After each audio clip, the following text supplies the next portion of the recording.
মুহূর্তে অবস্থান করছি সিলেটের ইসলামপুর এলাকার মেজর টিলার যে সৈয়দপুর এলাকা আছে, সেই সৈয়দপুর এলাকাতে আপনারা দেখতে পাচ্ছেন এখানে কয়েক ঘন্টার বৃষ্টিতে ভাই আপনার বাসা কোন জায়গায় একটু বলবেন? প্রতি বছর কি এরকম পানি হয় নাকি?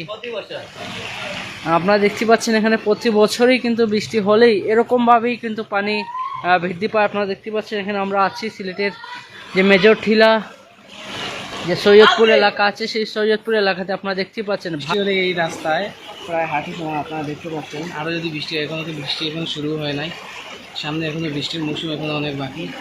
হালকা বৃষ্টিতে এখন এলাকা শুধু এই যে রাস্তাটা এই যে এখানে একটু হয়েছে, কিছু রাস্তাটা তৈরি করা হয়েছিল বিধায় সামনে পানি নাই, কিন্তু এই জায়গাটা রাস্তা হয় নাই। প্লাস এই যে ড্রেন দেখতেছেন, এই ড্রেনের জন্য ড্রেনের পানি লেভেল হয়ে গেছে, ব্লকেজ হয়ে গেছে এবং পানি দিতেছে না। বৃষ্টি যদি একটু হয় তাইলে আমাদের রাস্তাটায় প্রায় কোমরের উপর পানি উঠে যায়। আরও কিছু হলে তো মানুষের ঘর বাড়ির ভিতরে উঠে যাবে।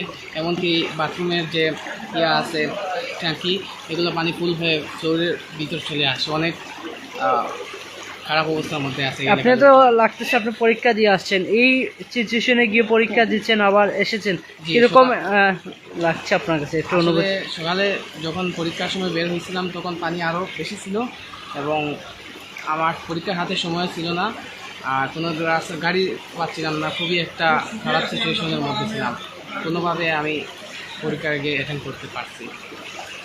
ভারী বৃষ্টিপাতের কারণে কিন্তু বিভিন্ন বাসা বাড়িতেও কিন্তু পানি ঢুকেছে এবং আপনারা দেখতে পাচ্ছেন একজন ভাই কিন্তু একজন মোটরসাইকেল নিয়ে কিন্তু তিনি যাওয়ার চেষ্টা করছিলেন, পরবর্তীতে তিনি আটকা পড়েন। আপনারা দেখতে পাচ্ছেন সিলেটের যে মেজর টিলা এলাকার যে সৈয়দপুর এলাকা আছে, সেই সৈয়দপুর এলাকাতে আমরা আছি। আপনারা দেখতে পাচ্ছেন এখানে আজকে গতকাল রাত থেকে ভারী বৃষ্টিপাতে কিন্তু এখানে প্রচণ্ড পানি জমায়েত হয়। পরবর্তীতে তারা এখানে এলাকার স্থানীয় ব্যক্তিগুলো যারা আছেন তারা কিন্তু বেশ কিছুক্ষণ ধরে চেষ্টা করে যাতে পানিটি বের হয়ে যায়, কিন্তু তার এই পানিটি কিন্তু বের হচ্ছে না। আমরা আপনাদেরকে দেখানোর চেষ্টা করছি পানির যে স্রোত, সেই স্রোতটি আমরা আপনাদেরকে একটু দেখানোর চেষ্টা করছি এবং আমরা কথা বলবো এই এলাকার দেখতে পাচ্ছি একজন মুরব্বী চাচা কিন্তু এই পানি ভেঙে কিন্তু বাসার দিকে যাচ্ছেন, আর একজন ভাই তার সম্ভবত তার হাতে চাউলের ব্যাগ অবস্থা,